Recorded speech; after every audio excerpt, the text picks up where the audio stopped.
श्रीमन्महागणाधिपतये नमः। लक्ष्मीनारायणाभ्यां नमः।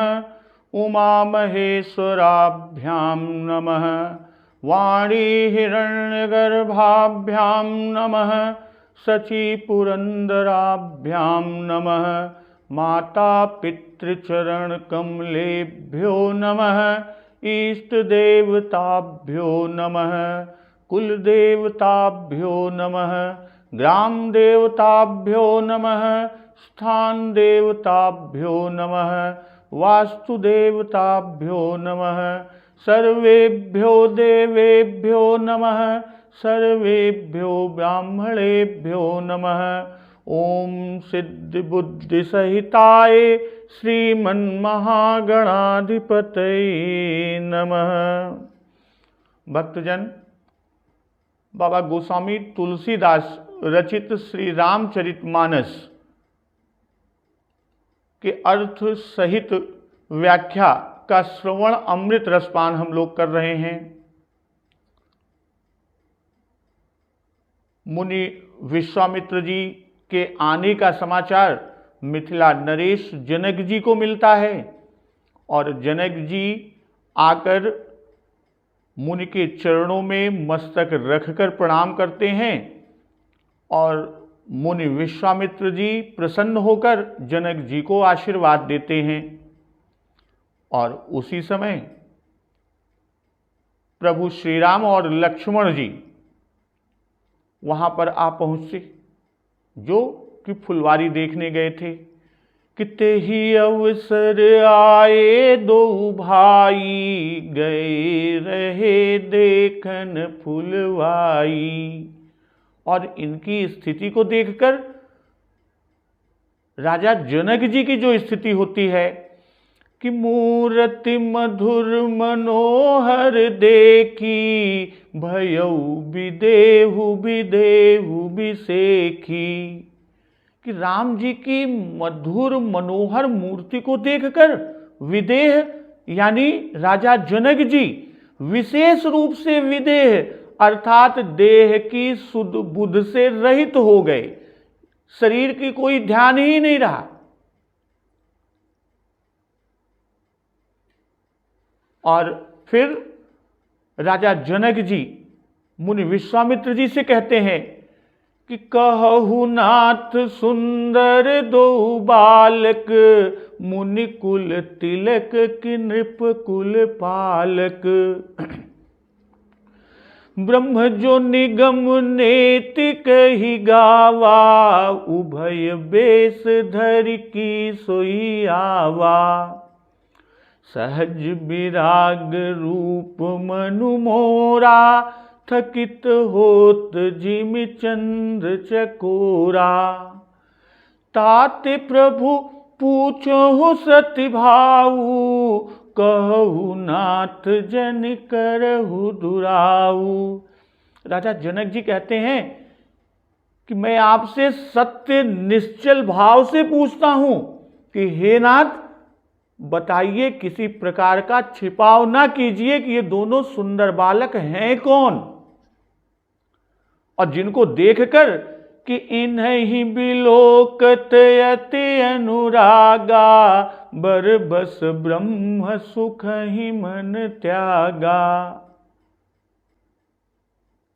कि इनको देखते ही अत्यंत प्रेम के वश होकर मेरे मन ने जबरदस्ती ब्रह्म सुख को त्याग दिया है।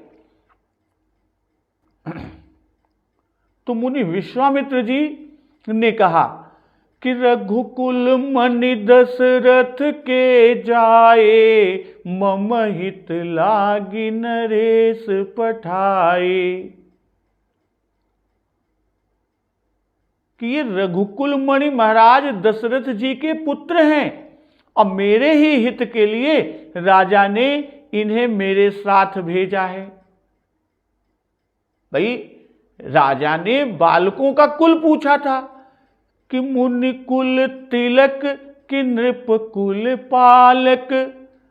तो इस प्रश्न का उत्तर विश्वामित्र जी यहां देते हैं।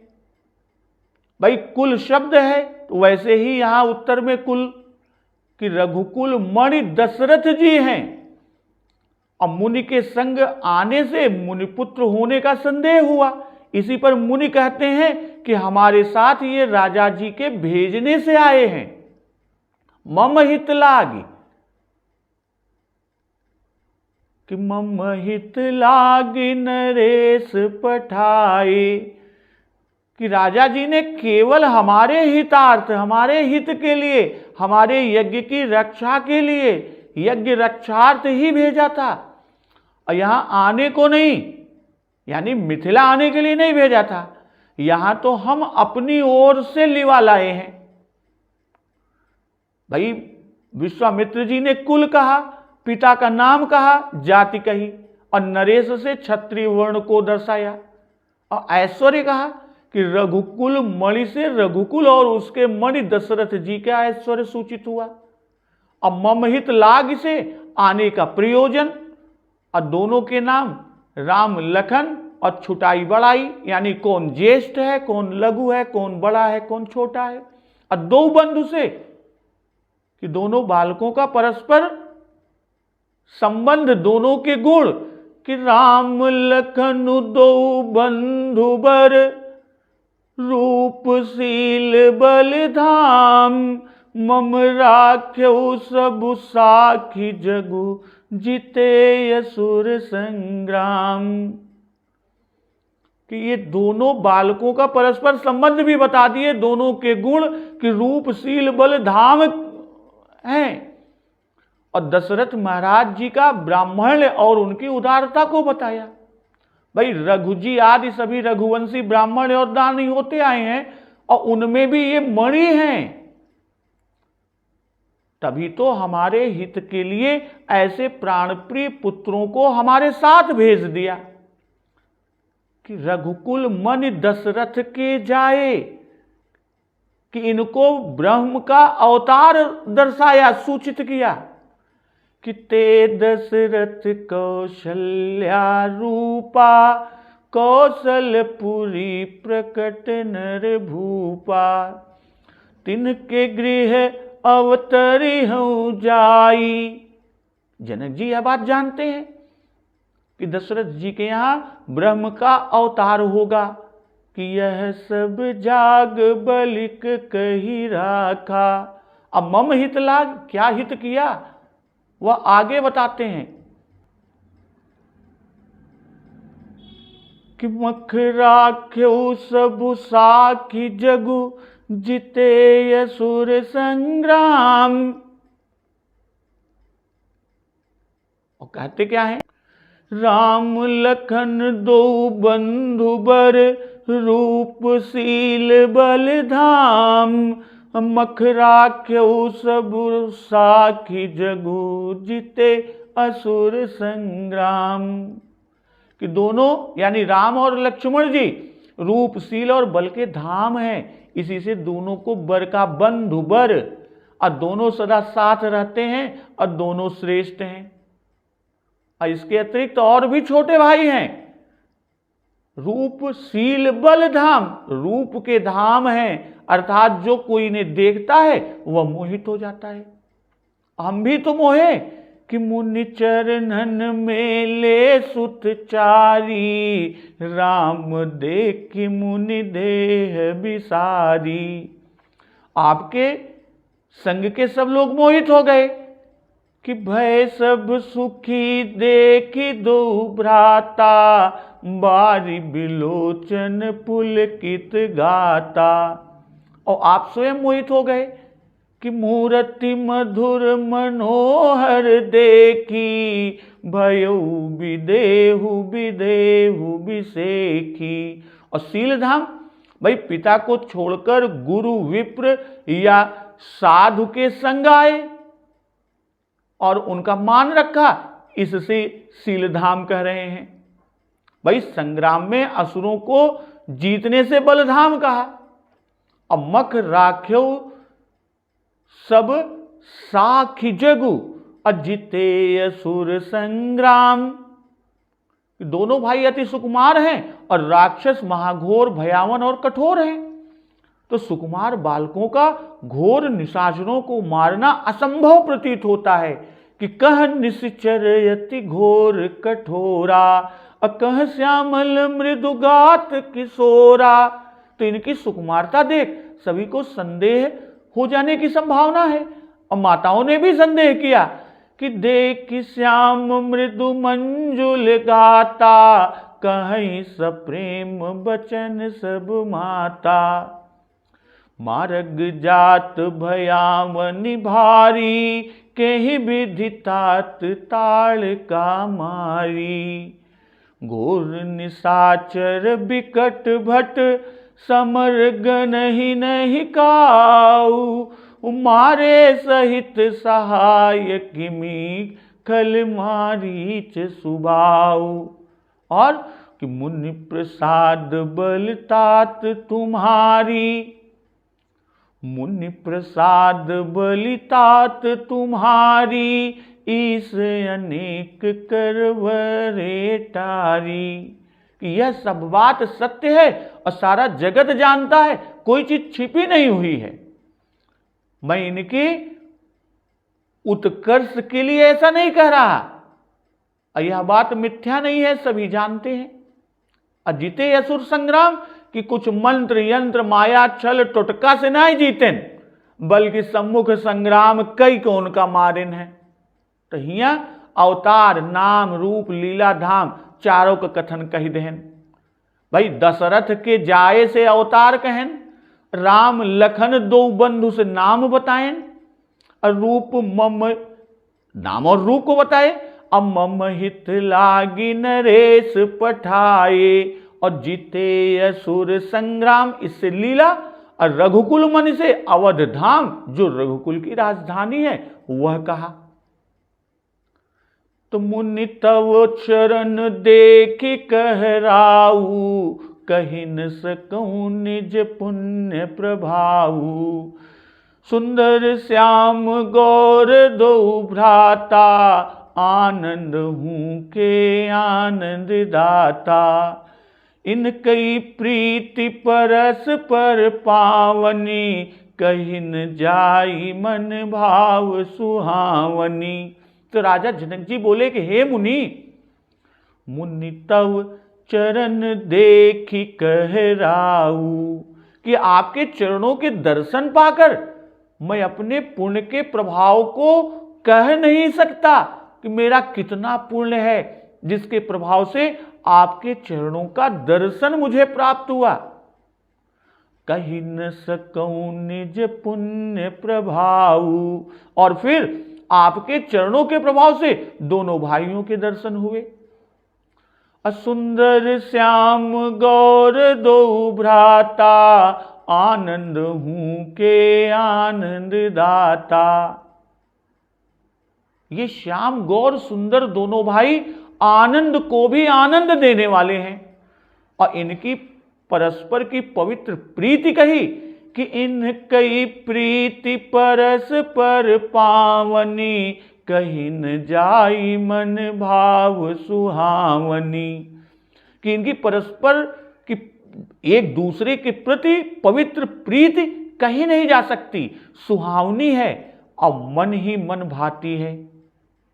तो राजा जनक जी ने मुनि श्रेष्ठ से कहा कि मुनि तव चरण देखी कहराऊ, कही न सकऊं निज पुण्य प्रभाऊ। कि बहुत पुण्य समूह जब इकट्ठा होत है तब कतौ संत दर्शन मिलत है, कि पुण्य पुंज बिनु मिलहि न संता। तो अपने सुकृत की सराहना द्वारा राजा जनक जी मुनि की स्तुति प्रशंसा कहन कि आपके शुभागमन ही हमारे पुण्यों के उदय के जनावत है, ओका बतावत है। और न जाने कितना पुण्य रहा होए कि आप स्वयं आय के दर्शन देहा। यही नहीं किंतु सगुण ब्रह्म का दर्शन भी कराया। और अब मुझे अपनी प्रतिज्ञा पूरी हो जाने का विश्वास हो गया। भाई विश्वामित्र जी ने शुद्ध ऐश्वर्य गुप्त रखने के लिए माधुर्य देश में ऐसा ऐश्वर्य सुनाया कि जिसमें राजा का मन स्वार्थ देश में आसक्त हो गया। कहने का आशय कि चक्रवर्ती के ऐसे सुंदर बलवान बालक हैं तो धनुष अवश्य तोड़ेंगे, हमारी कन्या का जन्म सफल होगा। इस मनोरथ से परमार्थ देशी विचार समूल ही उड़ गया, जो परमार्थ विचार थे। अब ऐश्वर्य कौन विचारे? अब तो राजा जनक जी माधुर्य में डूब गए कि कहीं न सकूं निज पुण्य प्रभाव, कि अब तो हम अपने पुण्य के प्रभाव को बता ही नहीं सकते कि कितना हमारा संचित पुण्य था जो आपके दर्शन मिले। असुंदर श्याम गौर दो भ्राता, आनंद हूं के आनंद दाता। कि राजा दोनों भाइयों की सुंदरता पर मुग्ध और मग्न हो गए हैं। इसी से बारंबार सुंदर कहते हैं कि कहु नाथ सुंदर दो बालक, और आनंद हूं के आनंद दाता, कि प्रभु की सुंदरता से साक्षात आनंद को भी आनंद प्राप्त होता है। भाई मैं, राजा जनक जी कहते हैं कि मैं ब्रह्मानंद का भोक्ता हूं, आनंद रूप हूं, सदा ब्रह्मानंद में लौलीन रहता हूं। अश्व मुझको भी इनके दर्शन से, इनकी सुंदरता को देखकर आनंद मिला। अब भाई पुण्य से आनंद मिलता है, और बड़े भारी पुण्य से आनंद के आनंददाता दोनों भाई मिले, जो आनंद को भी आनंद प्रदान करते हैं। तो सौंदर्य की प्रशंसा कर, आगे दोनों की प्रीति की प्रशंसा करते हैं। भाई यदि आनंद स्वयं मूर्तिमान होकर रूप धारण करके आए तो वह भी इनके दर्शन से आनंद पाएगा। तो आनंद जो वस्तु है वह आप ही से प्रकाशित है। अब ब्रह्मानंद को भी आनंद दिया कि आनंद जो विवाह स्वयंवर है उसको भी आनंद देंगे, अर्थात हमारी प्रतिज्ञा को पूर्ण करेंगे। और आनंददाता श्री राम जी का दर्शन जिनको हुआ उन सभी को आनंद हुआ, यह बात नहीं है। प्रभु की इच्छा जब जिसको जितना आनंद देने की होती है तब उसको उतना ही आनंद मिलता है, दाता के इच्छानुसार ही लाभ होता है। जब लंका में प्रभु जी थे तो लंका में राक्षसों को कितने दिन तक बार बार प्रभु का दर्शन हुआ, पर किसी को आनंद नहीं मिला। अक्षर दूषण को किंचन मात्रा में हुआ, पर प्रभु ने अपनी माया से उनमें रहने नहीं दिया। इसी से तो मुनिराज आगे कहते हैं कि करहु सुफल सबके नयन, सुंदर बदन दिखाई। तो धनुर्यज्ञ मंडप में अगणित भूपाल थे, पर सबको आनंद नहीं हुआ। और जनक जी कह रहे हैं कि इन कई प्रीति परस पर पावनी, कहीं न जाई मन भाव सुहावनी। कि भाई भाई में परस्पर प्रेम होना चाहिए, और वही अब कहते भी हैं जैसे कि भाई भाई परम समीति, सकल दोष छल बरजित प्रीति। और बाली और सुग्रीव के वचन में उन दोनों भाइयों के प्रेम को बाबा जी ने दिखाया कि नाथ बाली अरुमय दो भाई, प्रीति रही कछु बरनी न जाई। अब पावन ही है प्रीति आपस की, अर्थात छल रहित है। अब प्रीति की प्रशंसा पवित्र होने की ही है, वह पवित्र होनी भी चाहिए कि प्रीति पुनीति भरत कही देखी। अब प्रीति तो भीतर की वस्तु है, इसे कैसे देखा? भाई प्रीति अंतःकरण की वस्तु है, इसे अनुभव से जाना जाता है। इसी से कहते हैं कि कहीं न जाई मन भाव सुहावनी, यानी मन में भाती है, कहते नहीं बनती। और जनक महाराज जी ने ब्रह्म का भी तो अनुभव मन ही से किया है कि इन्हीं बिलोकत यति अनुरागा, बरबस ब्रह्म सुख ही मनु त्यागा। तो वैसे ही इन्होंने हृदय की प्रीति का भी मन से अनुभव किया। भाई जो अंतःकरण की वृत्ति, अंतःकरण का हाल महीनों भी साथ रहने पर नहीं जाना जा सकता, वह अनुभवी पुरुष देखते ही जान जाते हैं।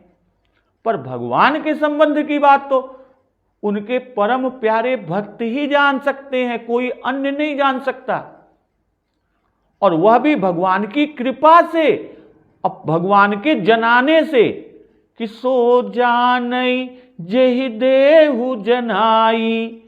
और श्री जनक महाराज जी 12 प्रधान भक्त राजों में से हैं, तब भला इनसे कब पर्दा हो सकता है। तो मुनि के वचन से यह तो मालूम ही हो गया कि दोनों भाई हैं, और इसी से दोनों को भ्राता कहा है। असुनहु नाथ कह मुदित विदेहु, ब्रह्म जीवैव सहज सनेहु। पुनि पुनि प्रभु चितव नर नाहु, पुलक गात उर अधिक उछाहु। अब विदेहराज जनक जी आनंद में भरकर पुनः बोलते हैं कि हे नाथ, सुनहु नाथ।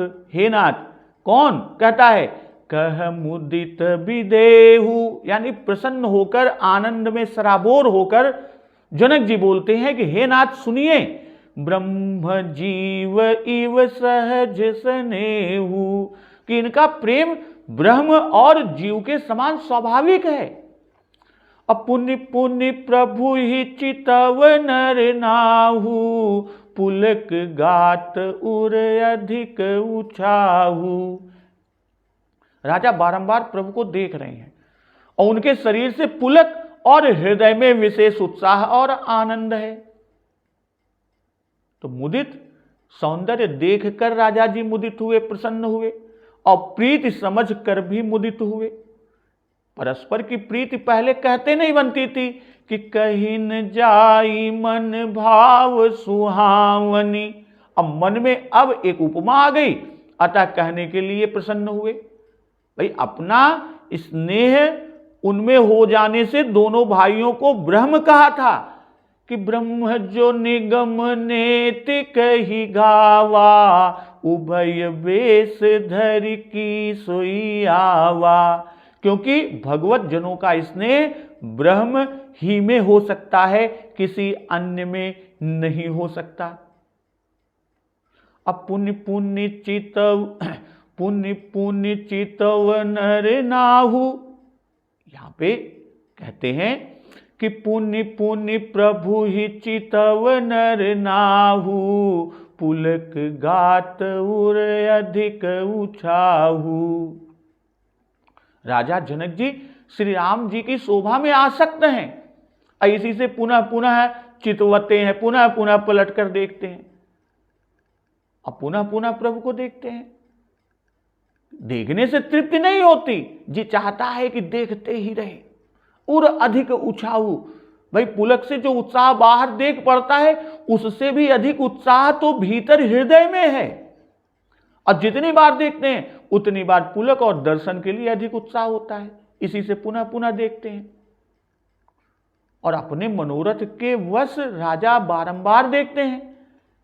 प्रेम की उमंग से शरीर पुलकित है, अर्थात रोमांच और कंठावरोध, कंठ में अवरोध, अश्रु आदि ये प्रकट होते हैं। मनोरथ की पूर्णता के आश्रित उनमें उत्साह अधिक होता जाता है। तो मुनि ही प्रशंसी नाई पद सीसु, चले उलवाई नगर अवनीसु। सुंदर सदनु सुखद सब काला, तहां बास लई दीन भुआला।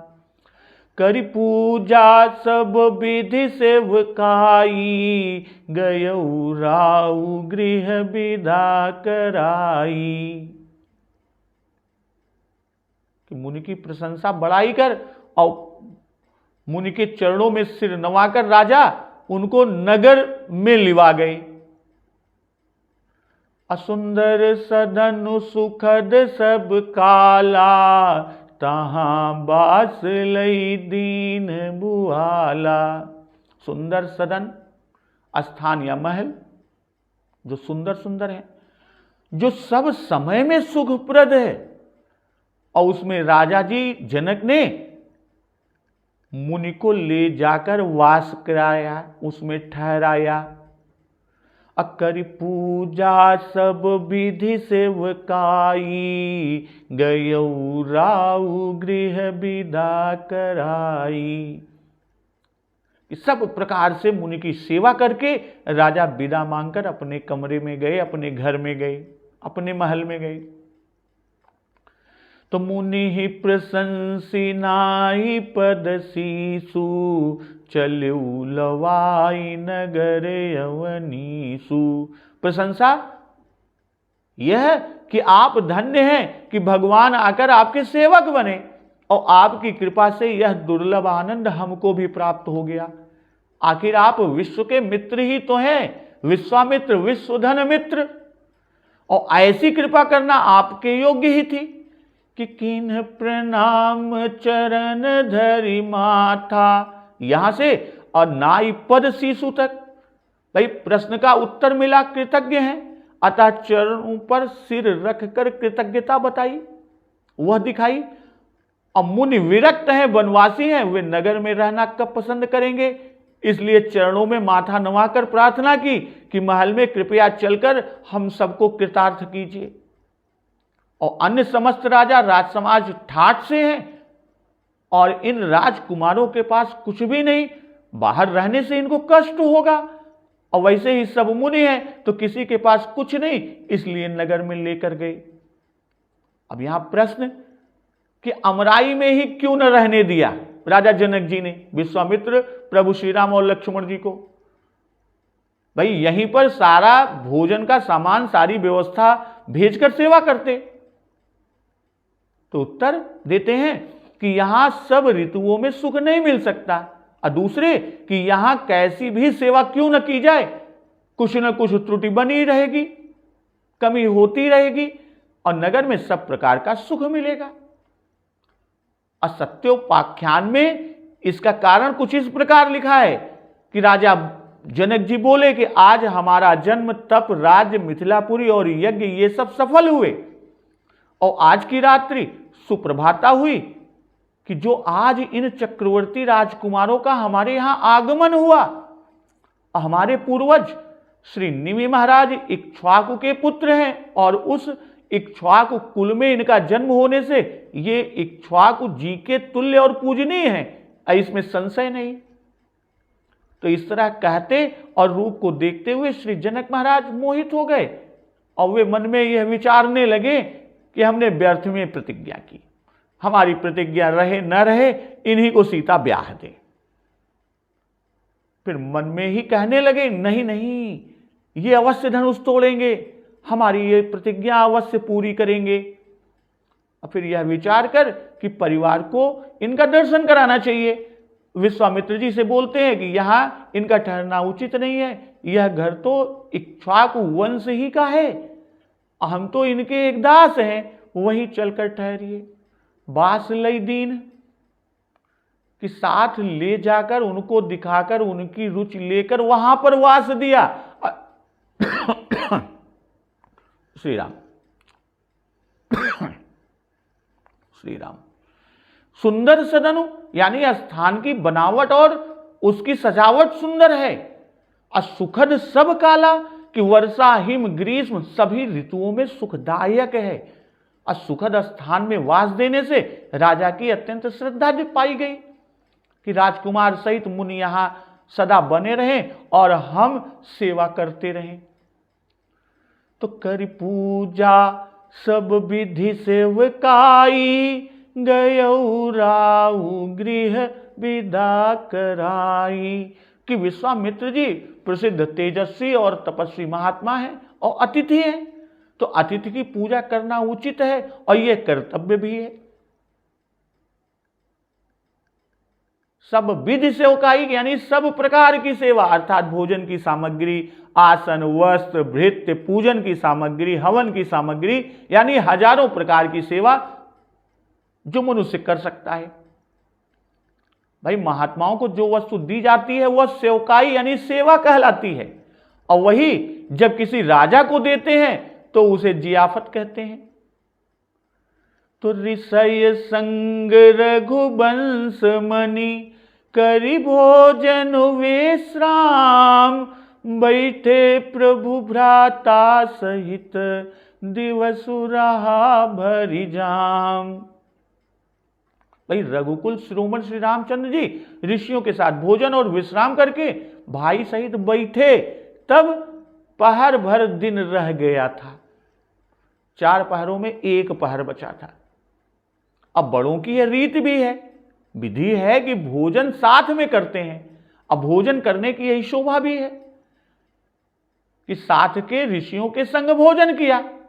अब भोजन के पश्चात कथा वार्ता होती है, सो यहां न हुई, क्योंकि लक्ष्मण जी को तो नगर देखने ले जाना है, उनको दिखाने ले जाना है कि बैठे प्रभु भ्राता सहित।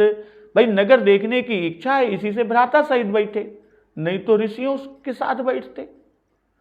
अब भाई की लालसा लख कर देख कर नगर देखने जाएंगे कि दिवसु रहा भरि जाम, कि घूमने और नगर के बाजार आदि देखने का उचित अवसर पहर भर दिन रहे, अर्थात चौथे पहर ही होता है, और वही चौथे पहर का अब समय है। तो चारों पहरों की दिनचर्या बता दिया बाबा गोस्वामीदास जी ने कि प्रथम पहर में पूजा, दूसरे पहर में भोजन, तीसरे पहर में विश्राम और चौथे पहर में नगर दर्शन। तो इस तरह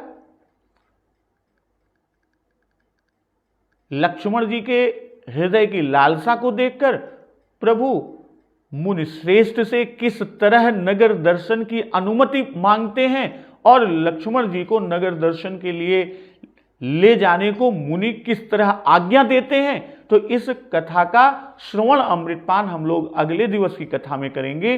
तो एक बार जोर से बोलिए, सियावर रामचंद्र की जय, पवन सुत हनुमान की जय, जगत जननी मां जगदम्बा की जय, गुरुदेव भगवान की जय, उमापति महादेव की जय।